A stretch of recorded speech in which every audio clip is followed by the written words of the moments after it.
Hello, hello, and welcome to Temple of the Fall Spot, where our decks are not optimized, but our plays sure as heck are fun. Welcome to tonight's episode. I'm Andy.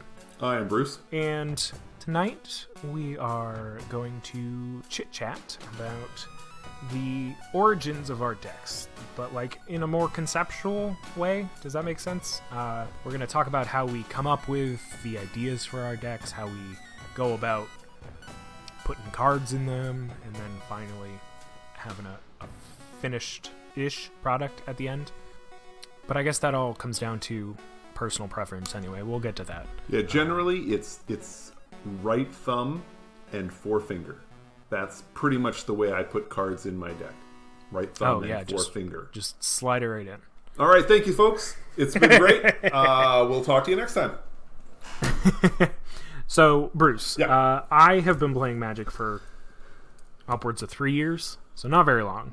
I would say my deck building prowess has significantly grown, but I would say I've definitely not had as much experience as you. My deck building process generally starts with, oh, I like this interaction, or, oh, I like this card. Let's figure out how I can do that as much as often.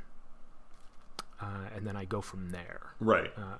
As somebody who has been building decks for a much longer time, unfortunately, I don't feel like the extended period of time has actually improved my deck building skills much more than what you're at right now. So, yeah. But I'm looking forward to hearing about how you decide, like, where does the deck build, and how do you go from one card? We're commander players, so how do you go from one commander out to a full-on 100 card commander deck? Yeah, I think it depends, honestly, on what I'm going for. I have, for example, my Teysa deck. I started with Teysa because I was like, oh, I want to play black and I want to play white.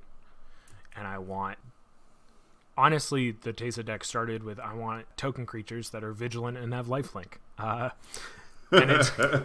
it's spiraled out from there. But, I've got that. I've got Bruce Tarl and, who is it, Ravos? Ravos Soul Tender? Yeah. That partner commander deck is generally just a Legends deck. I was like, I want a 3-color deck. So I did it.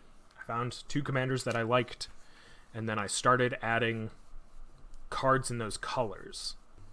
I was mostly going to EDH Rec, searching what are the best red, white, black cards, and then I was choosing generally cheaper cards, if only because I don't have a huge income.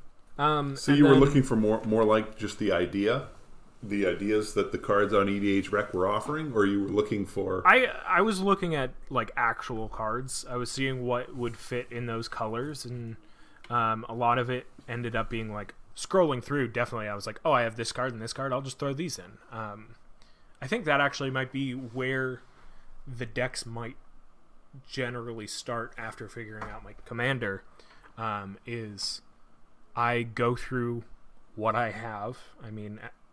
At the time that I built that Bruce Tarl and Ravos deck, I only had, 2,000 cards. It was easy to kind of flip through, and yeah. I have it already organized by color identity, so I just have to flip through, be like, okay, this one can't even go in it, this one can. See what I want to happen with the deck. That deck's a mess, by the way. There's no cohesion to it. But I like to pull that one out for games of Plane Chase. And then I get to a stack of 200 cards.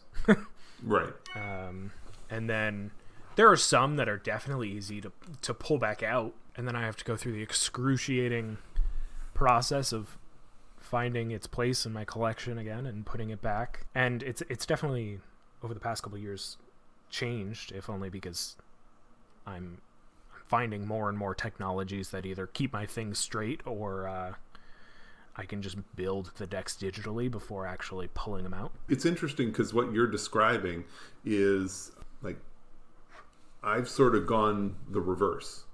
I look through the cards that I have to find the commander that I want to build, and then I start from there.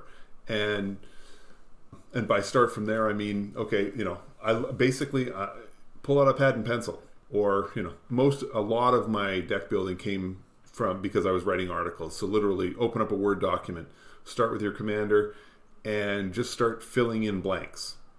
And a lot of the blanks were, what does the commander do? Is there some particular part of that commander that you want to try and exploit, or, and maybe exploit's not always the best word when it comes to it, but, something that you looked at and said, if I can make that work, this is going to be awesome. And that's generally where I started. And then from there, I went to more with a concept. You get that idea, and then write down a few other ideas of, well, okay, so if I'm starting with, it's always easier to do this when you start talking about one of the decks you've already built. Say, well, with Kalitas. When I decided to build Kalitas, the first thing I was looking at was, okay, I want a deck that's going to have a lot of zombies, because I want to be able to do the Voltron smash and sack a big ton of zombies to Kalitas and have him hit for that much commander damage. So I knew that was going to be a focal point of the deck. I also knew that because he stopped graveyards, I wanted to build a mono black deck with no recursion. I mean, that's not fair to say, because Kalitas doesn't affect you, but I kept looking at it as, you know what, if everybody else is running with no recursion, meaning I'm stuffing a big part of their playability, I'm going to build this deck with the idea being that I'm not going to worry about the recursion either. So there's some recursion in the deck, but it's mostly incidental, and it's not the deck is definitely not built around the idea of I can recur stuff, but you can't. It's the focus is very definitely on you can't get stuff out of your graveyard, and we're going to keep it that way, and then I'm going to take advantage of situations where that's the case.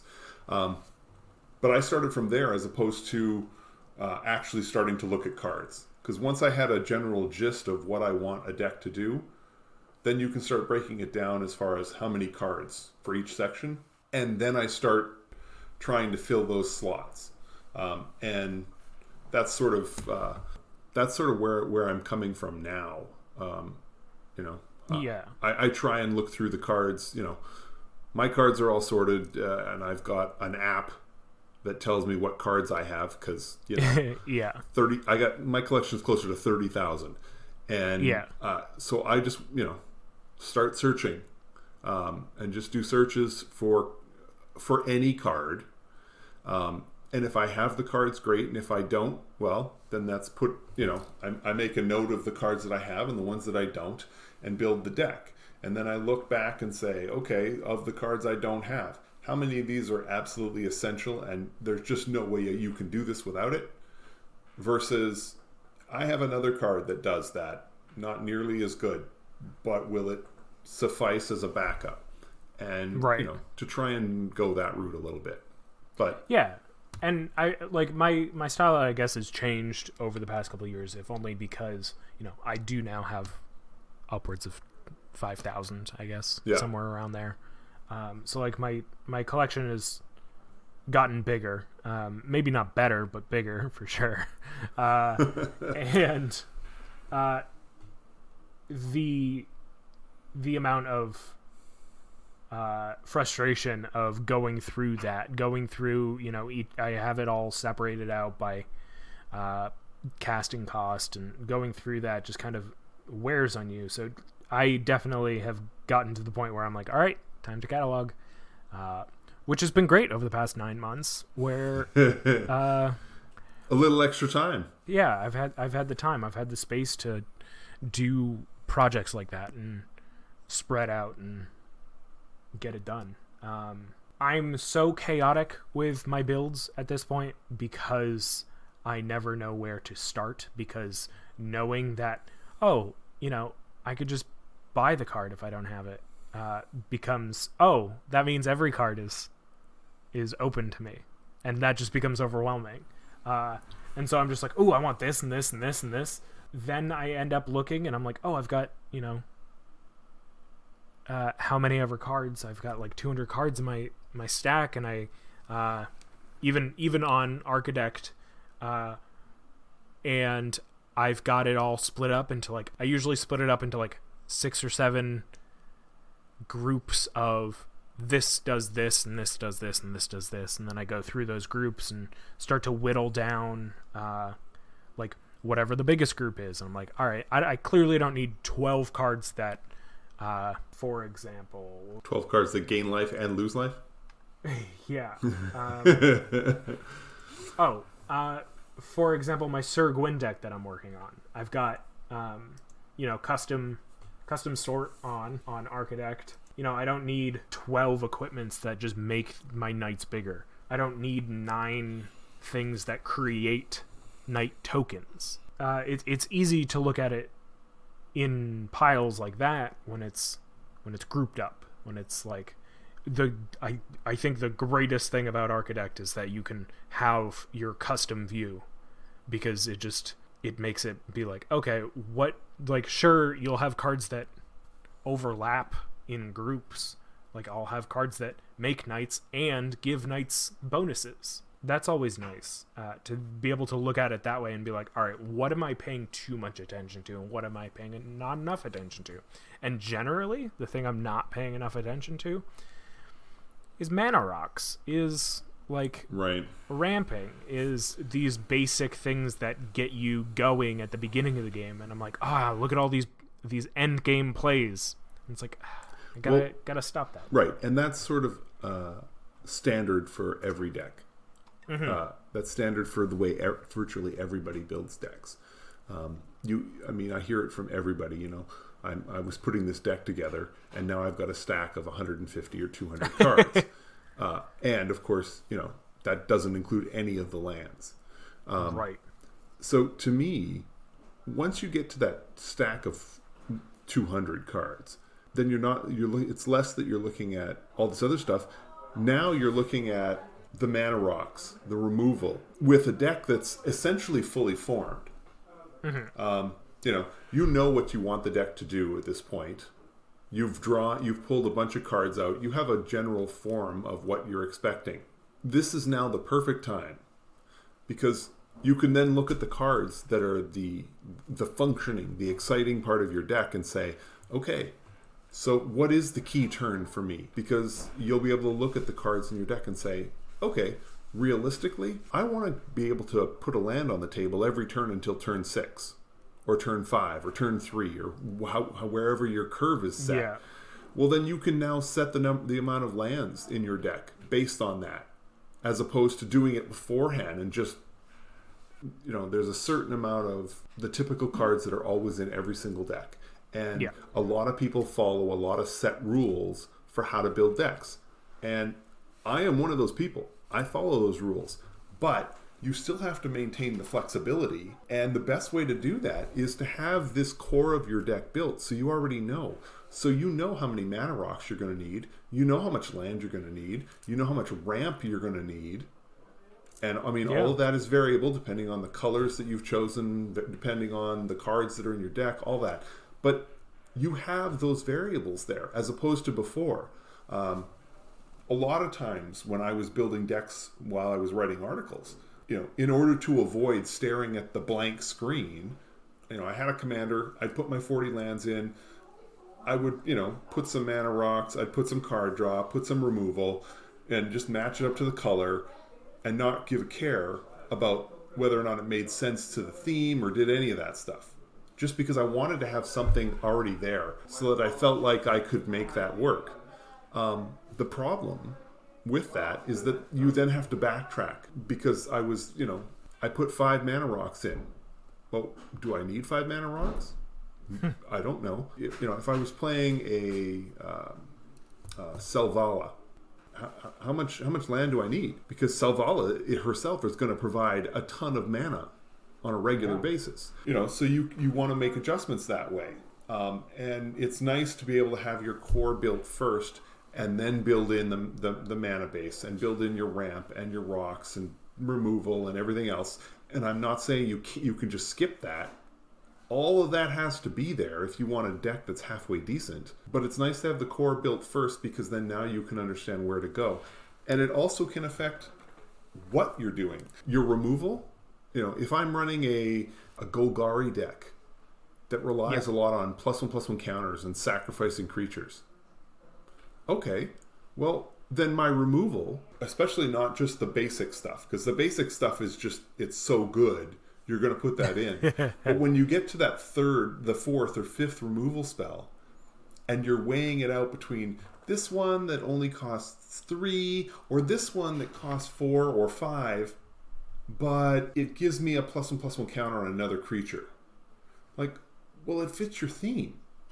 Yeah. And, is it optimized? No, but it sure as heck is fun. Hey, that's my line. So you get where we're coming from with this. I just... because then you start building these extra pieces, which so often are very standard and very staid, and it's something that I've always criticized Commander about. Meaning, once you built all of these other stuff in, there's no room for any creativity. There is room for creativity within those spaces. You just have to search a little harder to find it and make it work for your theme. I mean, there are plenty of cards that, or a disenchant, target, an artifact or enchantment. Okay, but if your deck has a particular theme, maybe you've got a disenchant that has Convoke. Maybe you've got a disenchant that does something else. Or, naturalize for you youngins out there. You understand what I'm saying? I mean, let's tie you'll know what your theme is at that point. So when you go for all of this, the basic stuff that you need, the card draw, you can tie the card draw into your theme and just make the deck that much more cohesive, that much tighter and more fun for you to play. Yeah, and I mean, I think the idea with staples, at least for me, and I think you may have touched on this, I know we talked about it a little before, is that the idea behind staples is that they are a good idea to include in whatever color deck. Like, green staples are a good idea to include in green deck, but they're just a good starting point. For example, most EDH players would agree that Swiftfoot Boots and or Lightning Greaves are EDH staples. They belong in most creature-based decks. Now, I've been updating my Teysa deck more than I've been updating any other one of my decks. I very recently realized those two cards do not belong in that deck. Dun dun dun! I don't need Teysa to go fast. I don't need any of my creatures to really go fast. The benefit that would be there would be the hexproof, but that deck is based around sacrificing things. So if people are going to target it, I'm just going to sacrifice it. So having it not be targetable isn't hugely effective. I guess I would be just playing it less because it would stick around longer, but maybe that's not necessarily what I want to do all the time. It clogs up my lower curve. It clogs up my 2 slot, and I'm just it just needs. Honestly, that deck started out with 30 land, and I just found 2 more slots for it. I found 2 more slots for land by taking those 2 cards out. And it's tough to understand. And I saw a tweet the other day that so perfectly summed it up. I wish more people would make the decks that they want to build rather than build the decks that they think they need to build. The context, it was worded something along those lines. Yeah, no, the context I was, understand completely what they're saying. And honestly, I encourage everybody out there, build the decks you want to build. As long as people continue to build the decks they think they're supposed to build, then you're going to get the games you probably didn't want to get. Because it's only a matter, if you're building a deck a certain way, And I mean, then you're getting a certain power level that you may or may not want. And on top of all of this, I mean, Andy and I are talking about sort of how we build decks and where we're going with that. And this is not to suggest that if you do it differently, you're doing it wrong, because that's just that is not the case at all. This game, especially if you're playing the game not necessarily to win, if you're just playing the game to play the game, cards that quote unquote need to be in the deck aren't a thing. So many people emphasize to me like, oh, you need more duels in your deck. I have so many basic lands in my deck, all of my decks, because they work, they do their job, and like, sure, it would make it more optimized, or it would make it more consistent, especially with the more colors you start to add in, but I'm not playing the game to win, and that is generally winning the game is generally a thing that I find out halfway through the game, that I'm like, all right, I guess I've got a chance. Let's do this. So like when building the deck, I build it around the things that I want to do.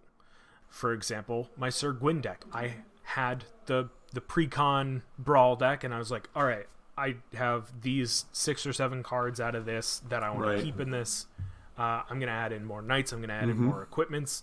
I'm going to add in, the Rakdos and Boros charms. See, and I think what you're describing is it's part and parcel of what you should be looking at when you start to build decks. And I think it's part of what some people do have difficulty with. We forget at the start, are you building this deck to try and win the game? Or are you building this deck to do this weird, cool thing that the commander does? Or that those colors do, and the commander adds to that? However you decide, that either one or the other, but you're the one who's making those decisions, and you do it at the start, before you start, piling cards out on the table and trying to work out what's in the deck. Because you want to know what the goal of the deck is. I mean, if your goal is to win, well, then you really want to be aware of that mana curve. You really want to start paying more attention to, to your removal, to your ability to draw cards, to, how can you respond to other people's decks. You should have a different set of questions than if you are simply a casual commander player who's there to simply have a good time. I can tell you right now, my Buzzbark deck, that deck does not win games, and it's mostly a product of because I've overemphasized the idea of go big. It's so funny because now that you mention it, I've probably seen that deck win. Maybe, I don't know. I'm sure you have. It's not like the deck never wins. It's just it was never built with that in mind. It's hardly a crappy deck, and you continue to upgrade it as you go. Yeah. And I think that's the big thing too, is that people are so worried. I mean, by people, I mean, I have had this worry when I build decks. It's like, oh, it's not perfect when I'm, taking it out for a test run. It's like, it doesn't need to be. You put it, you build it, you play with it, you take some cards out, you put some cards in, and like that's how it should be. Right. The Buzzbark deck was built with the intention of how many times can I throw dice? That is the goal of the game. That is the goal. I want to hold a mitt full of foam dice in my hand, roughly 9 inches above the table, and let them spill all over my magic cards, and then, start putting plus and plus and counters on a bunch of different creatures. That's the goal of the deck. I played it this weekend. I started the game with As Luck Would Have It. I played it first turn, and by the 4th turn, I had worked in enough ramp and done enough that I had already had 40 counters on As Luck Would Have It, because I'd rolled Buzzbark twice. Now, I could have kept going, but I looked at my hand and saw, okay, well, I've got Doubling Season, and, what's the other one? The one that doubles everybody's stuff, not just yours. Oh. I don't remember. In any event, I had a card in my hand that was going to let me double all of these +1/+1 counters. And another card that would do basically the exact same thing. So every single time even if the die says it's worth 1, it's worth 4 +1/+1 counters. Ooh. And I was just like, I know. There's no way this is going to happen. This cannot be, the rest of the table can't allow this to happen. So I played them both, and I'm like, look, the deck is here to play for Christmas Land. I'm not here to win the game. I'm here to have fun and throw lots of dice. So I did that, and then, my board state got blown out.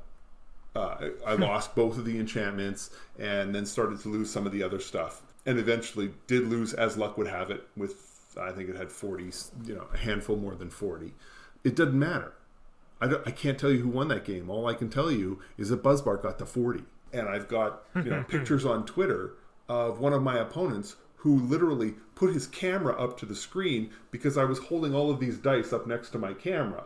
Because that's where I was letting them drop from. So that they got this massive close-up of like 8 foam dice. And I'm like, yeah, that's what I'm living for. That's what I built the deck for. But that goes right back to the deck build. Because when we're talking about building decks, you really do need to know what are you trying to do with the deck. And I think part of the reason, Buzzbark works because it's foam dice, and that's kind of cool. But your deck, even if you're not there throwing foam dice or you're not doing something, silver bordered outrageousness, your deck is going to be a lot more fun to run if it does what you intended for it to do when you first started building it. Before we go any further, Bruce, we're going to take this moment to throw it over to our sponsors for a little ad break. So, be right back.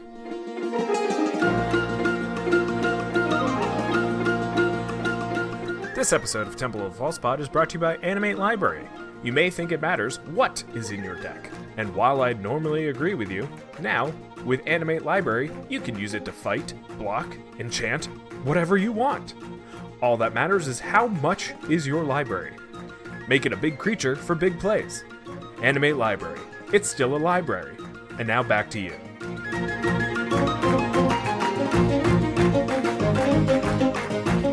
But going back to the build, you and I build it a certain way, and in large part, a lot of it has to do with the number of cards that we have.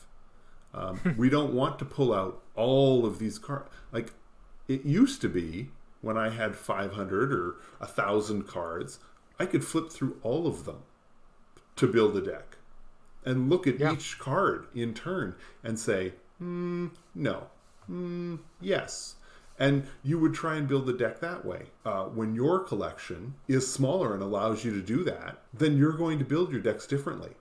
When your collection is small like that, but you've got cash in hand, well, yeah, sure, you're going to flip through your cards, but realistically, in the back of your head, you're thinking, unless I've got something awesome, I'm just going to buy the deck that I'm going to build. Yeah. And, again, I have no problems with any of this. You do you. But we're just sort of talking about deck building and how the number of cards you own does affect how you build. It used to be that, like I said, with 500 cards, you could spread out over the dining room table and build. Nowadays, I got a library card catalog and a wife who would prefer that I not spread the cards all over the dining room table every time I want to build a deck. We also saw a shift in the internet, meaning we got the internet. Yeah. And that has made a huge difference. And now, lately, we already threw out Scryfall and Architect, as 2 websites. And for those of you who are unaware of what Scryfall is the best search tool on the internet when it comes to Magic cards. I strongly recommend that you start using it to its full power. Go to the site, mess around on the site, figure it out. Because it will improve your deck building. It will find you cards you had no idea existed. And Architect's an easy way for you to lay out your cards as though it was the dining room table. And you can mix and match and put different columns and set everything up, and it's beautiful, and I love it. And we also have EDH Rec. I'm not always a fan of EDH Rec, but EDH Rec is there. So if you're looking for ideas at the start because you're new to Magic, or you're struggling to see, it's like, I don't understand how a Mishra deck can work, because you always need to have a copy of that card in the graveyard. Like, how does that make any sense? Well, you go to EDH Rec and you start looking at all the cards that other people who've built Milshra decks have used in their decks, and you're just sort of like, oh, now I understand. Or, and it doesn't have to be something as weird and quirky as Mishra. Choose your basics. Choose Teysa. Choose choose a newer commander. Pick a commander from Commander Legends and see what people have done with him up to this point, and just sort of to give you an idea of what the average person is expecting from your deck. Maybe there's cards in there that you hadn't even considered, and it's one of those, thump the palm of your hand into your forehead and just be like, I can't believe I didn't think of that. I was doing I was going to say overhaul, but I was adding in like a few cards into my Teysa deck, and I was realizing that it was significantly low on token producers, which is what a third to half the deck is supposed to be doing. So I went onto EDH Rec. Right, and Black and White has a ton of token producers, but you really do want to see, like you said, go to EDH Rec, because they're going to show you some of the best ones. The great thing with EDH Rec too is that you can set filters. It'll show you by category what are most popular, but you can also get it down to if you want it to be more focused on tribal, if you want it to be more focused on budget, either expensive or inexpensive. I'm sure we've mentioned him before, but if we have not, Tolarian Community College, the professor on YouTube, check him out. He's got a great video, I'll link it in the show notes, about how to use EDH Rec to the best of its abilities. I mean, I had been using EDH Rec for 2.5 years pretty regularly before I watched this video, and I learned a significant amount about how easy it is to sort things, to search through things, the extent of that website beyond just hosting deck lists. Right. And it's great. Right. But all of these have dramatically changed the way all of us build decks. And so however you choose to build your decks, I mean, it really does, the variance is huge. And I am getting, in my case, I'm getting more and more to the point where I'm trying to stay focused with cards that are already in my collection. It begins to get a little silly when I look at a deck, when I create a deck and then realize, I need to buy 15 cards. You're buying 15 cards? Well, it's a commander deck. There's 60 non-lands. So, even if you're buying like one land that does something spectacular that your deck needs, well, 15 out of 60, you're buying 25% of your deck, and and I've got 30,000 cards. Really? I don't have something that can fit the bill? That just seems insane. So I've been trying to get more internalized, and I also try and do that as a way to control the power of some of the decks, because it's easy to forget you maybe don't want to have a monster power. So it's so interesting that I have to make it a point to build more with the cards that I already have, and I think plainly a lot of it's because my collection is made up of a lot of chaff, but I mean, might as well use it, I have it. It does things, and it might not be the best thing, but that's not why I'm playing the game. I think that's valid, and I think this is not a podcast where the two of us are saying you should build what you have. Right. Everybody's situation is different. Everybody plays Magic differently. However you choose to do it, that's up to you. We're just throwing out some of the things that we do as far as deck building, as far as managing resources and everything else. I mean, like I said, I'm blessed in that I've been playing long enough and have the means that I can buy the cards that I want if I need to, and I live in a place that can actually hold the collection of cards that I have. There are plenty of people who don't, who just don't have that kind of living space. Once their collection hits 2,000 cards, it's like, okay, pick out 100 of the ones that I know I'm going to use, and then sell the rest. And then just, you buy, every time they build a deck, they're using that really tiny core of essential cards, and then buying a bunch more. And that that's just a more productive way for them to work, and I think that's great. Whatever works for you. So Andy, I wanted to ask, because this is a part of the deck building that I tend to suffer and stumble on. Updates.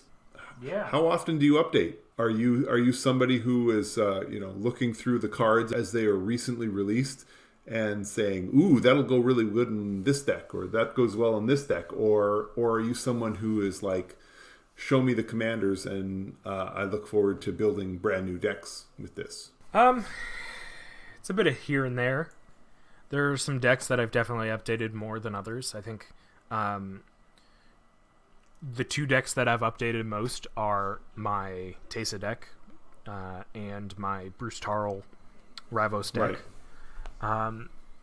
But even looking back, I mean, I played with my Hidetsugu deck last week, my Heartless Hidetsugu deck, and looking through that, I was like, I have not updated this in too long. I've probably added 1 or 2 cards over the 3 years that I've had it. That was my very first deck. And I guess the thing that sparks interest for me when rebuilding or updating, etc., is, unfortunately, if I crack a card, I'm like, "Ooh, this would be good in whatever deck."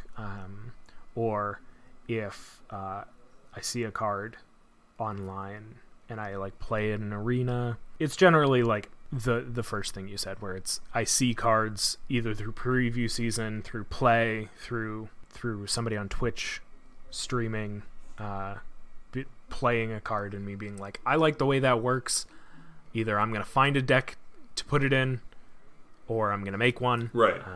So it's a lot of just kind of almost window shopping, where it's just like, oh, that's nice, I'm gonna get that. I mean, it's a thing that I struggle with too, because it's just, once you put a card in, you have to figure out what card to take out. The taking out part is the easy part for me. Wow. Whenever I find myself, okay, I need to rehash this deck, it's usually because I've just had, a handful of experiences where I'm like, this part is not working, or, these 2 cards don't work the way I thought they were going to work. They need to come out. And once I'm there, okay, well, now I'm down to 98 cards. What 2 cards are going to go in? And that's usually where I can start looking at updates. My problem is that when the new cards come out, I'm not looking for how they fit in my decks. I'm looking for, new deck, new shiny, Yeah. And my decks very rarely get updates. Cards like Buzzbark, decks like Grenzo, those decks will get updates just because they do something so significantly different. It jars your memory when you see it.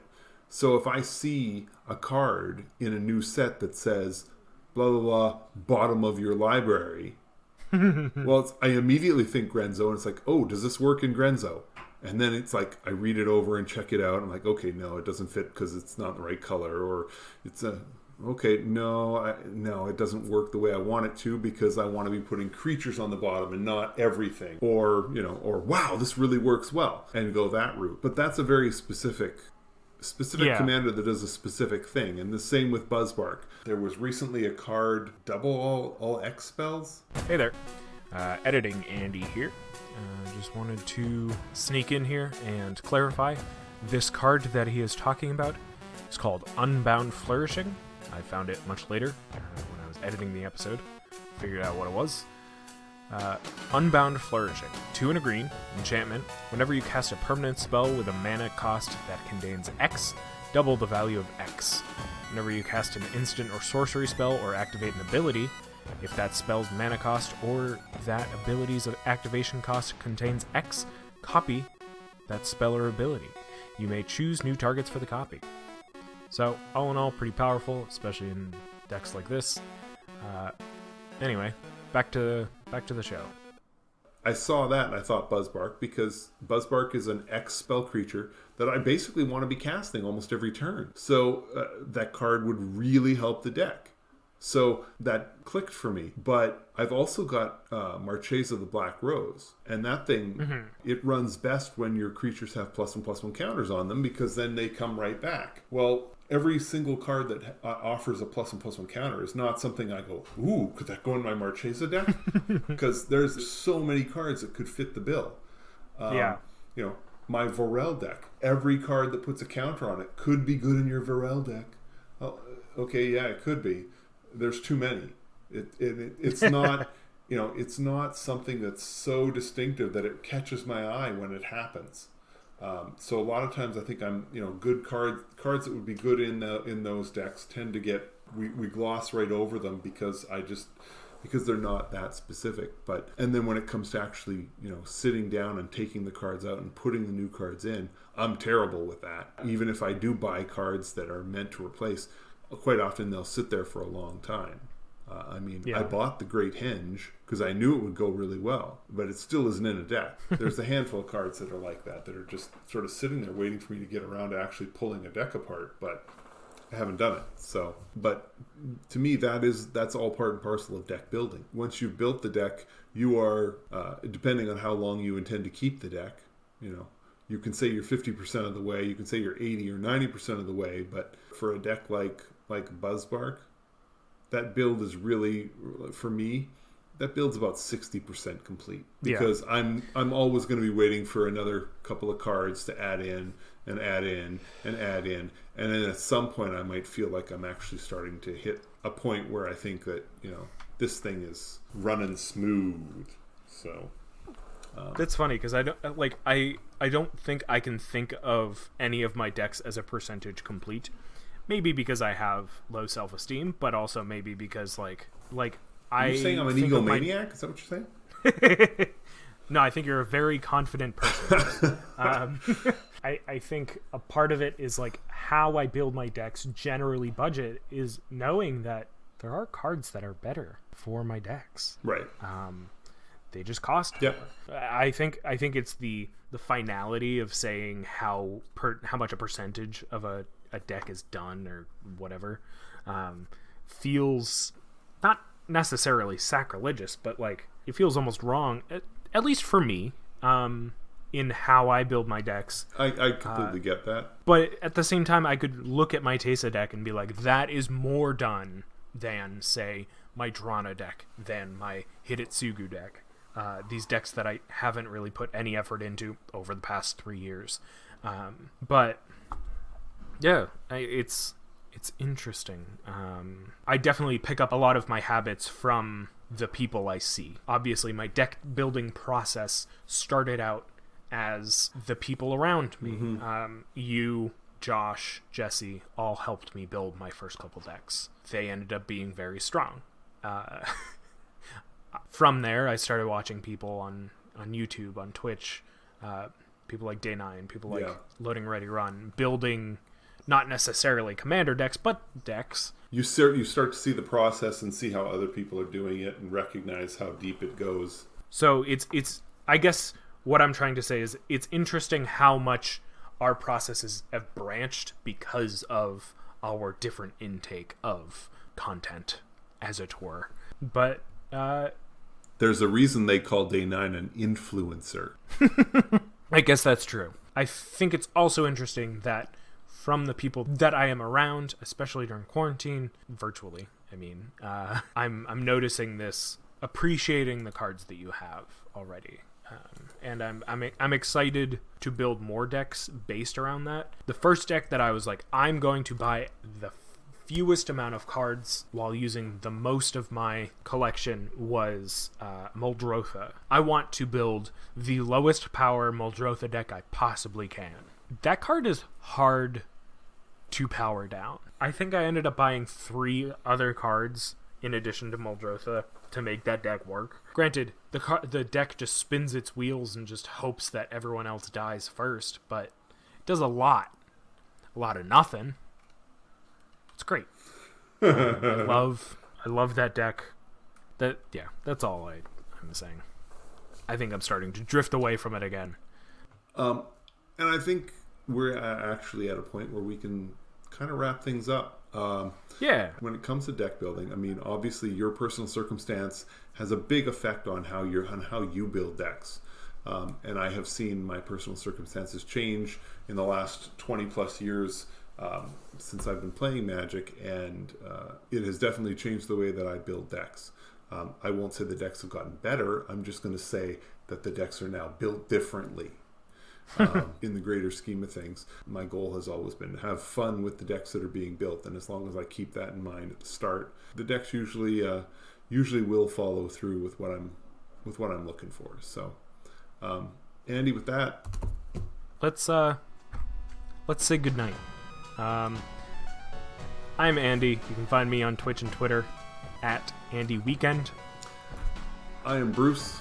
You can find me on Twitter as @ManaBurned. You can find us on Twitter at FalsePodMTG. Reach out. I'd love to hear how you build decks. I'd love to hear your creed as far as what your goal is, how you build. Is your home wall-to-wall Magic cards all over the carpet in front of the TV when you build a deck, or are you more settled down in front of the laptop and dig deep for research? On top of that, too, I want to hear: are you the type of player that is one and done with your decks? Are they solidified in concrete, and then the next time you want to do anything with it, you just throw it away? In other words, you're looking for people who, much like me, build perfection the first time around. It just simply couldn't get better after the first build. It just can't. I don't know what to say. And as always, we are the Temple of the False Pod, where our decks are not optimized, but our plays sure as heck are fun. Have a great night. Thank you for listening. Bye!